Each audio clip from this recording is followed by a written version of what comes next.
একটা বাটি, কিছু পানি, ডিম, পরিমাণ মতো চালের গুঁড়া, স্বাদ মতো লবণ, সব কিছু দিয়ে একটা ডো বানাবো প্রিয় ভিউয়ার্স। যেহেতু কোরবানির গোশ আছে অ্যাভেলেবেল, তো এরকম খাবারের সাথে এরকমের একটা ডো বানিয়ে একটা মজাদার খাবার বানাবো। তো কি বানাবো দেখতে থাকুন, দেখলে আশা করি ভালো লাগবে। মজাদার একটা খাওয়া দাওয়া। প্রথমে ময়দা নিয়েছি, বা চালের গুঁড়া, ময়দা দিয়েও হয়। তো চালের গুঁড়াটা নিয়েছি, এবার এর ভিতরে স্বাদ মতো লবণ মিক্সড করে নেব। আর একটা কথা, চালের গুঁড়ো দিয়েই কিন্তু এইটা ভালো হবে, ময়দায় অতটা ভালো হয় না। তো হাতের কাছে যা থাকে তাই দিয়ে করা যায় আর কি। এবারে 2টা ডিম দিয়ে দেব এর ভিতরে, এই যে দিয়ে দিচ্ছি 2টা ডিম। আর এই সবগুলো দিয়ে একটা সুন্দর করে মেখে ডো বানাবো। পরিমাণ মতো দিতে হবে, মাপের বাইরে দিলে কিন্তু হবে না। প্রথমে ডিম দিয়ে ময়দাটা মেখে তারপরে পানি দিতে হবে অল্প করে, অল্প করে পানি দিয়ে মেখে নিতে হবে, দেখতে হবে আবার কতটা লাগে। এভাবে ধীর গতিতে এই ডোটা বানাবো। আর ডোটা দিয়ে কি হতে পারে, যারা এরকম পিঠা পায়েস পুলি খান তারা অবশ্যই বুঝে গেছেন। আসসালামু আলাইকুম প্রিয় ভিউয়ার্স, আপনারা কেমন আছেন? আশা করি ভালো আছেন। কোরবানির ঈদের শুভেচ্ছা সবাইকে, ঈদ মোবারক।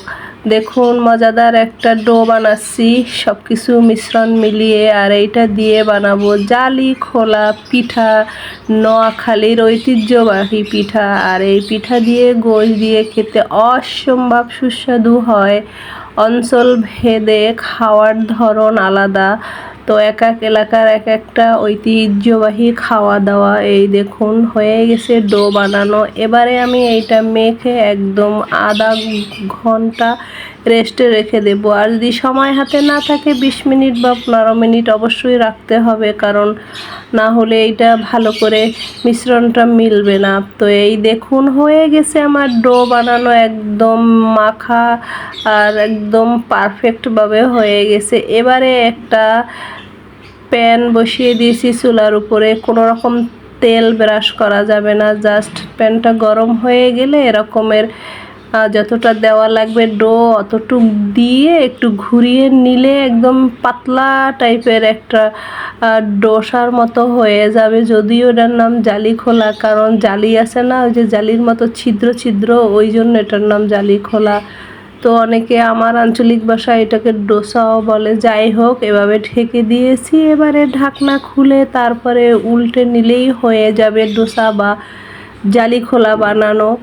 তো বেশি সময় লাগে না, যোগাড়যন্ত্রী করতে 2-4 মিনিট, আর এটা হইতেও 2-3 মিনিট, এই আর কি। আপনাদের ঈদ কার কেমন কাটলো কমেন্টস করবেন। ভালো মন্দ সব কিছু মিলিয়ে জীবন যখন যেভাবে যায় আলহামদুলিল্লাহ বলে সেইটাই আমাদের মেনে নেওয়া উচিত, আর আমরা তাই করছি।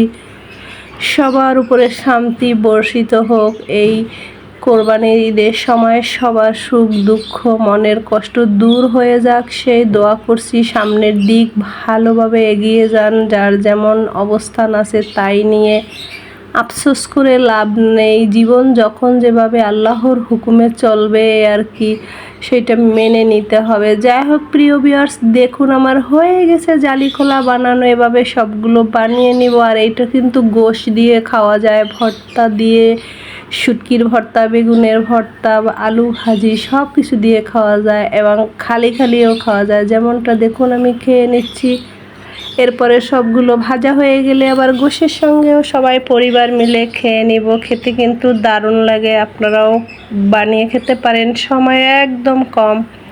তবে ওই যে চালের গুঁড়াটা দিয়ে বানালেই বেস্ট হয়, কারণ ময়দা দিয়ে অতটা সুন্দর হয়ও না। আবার একটা দিয়ে দিলাম। এভাবে সবগুলো বানিয়ে নিচ্ছি প্রিয় ভিউয়ার্স। দেখুন কতটা সুন্দর হয়েছে, আশা করি আপনাদেরও ভালো লাগবে। এভাবে অল্প সময়ে গোশের সঙ্গে জালি খোলা ডোসা বানিয়ে চট জলদি পরিবার নিয়ে খেতে পারেন। কেমন, যেমনটা আমি গোশের সঙ্গেও নিয়েছি, ওইটা রাতে খেয়েছি, আর এইটা সকালের নাস্তা। গরুর গোশ দিয়ে ডোসা বা জালি খোলা এই যে বানিয়ে নিলাম, আবার এখন গরম গরম খেয়ে নেব। তো আজকের এই তো আমার জালি খোলা বানানো। কেমন লাগলো কমেন্টস করবেন। কেমন আপনারা ভালো থাকেন, আপনাদের সুস্বাস্থ্যের কামনা করছি। ঈদের এই সময়টাতে একটু বাড়তি সতর্ক থাকবেন, বাচ্চা বয়স্ক মা বাবাদের নিয়ে আর কি। সবাই সবার জন্য দোয়া করবেন, আর আপনাদের সুস্বাস্থ্যের কামনা করছি। আবার ফিরে আসবো নেক্সট দিন অন্য কোনো রান্না খাওয়া দাওয়া নিয়ে। কেমন? আল্লাহ হাফেজ।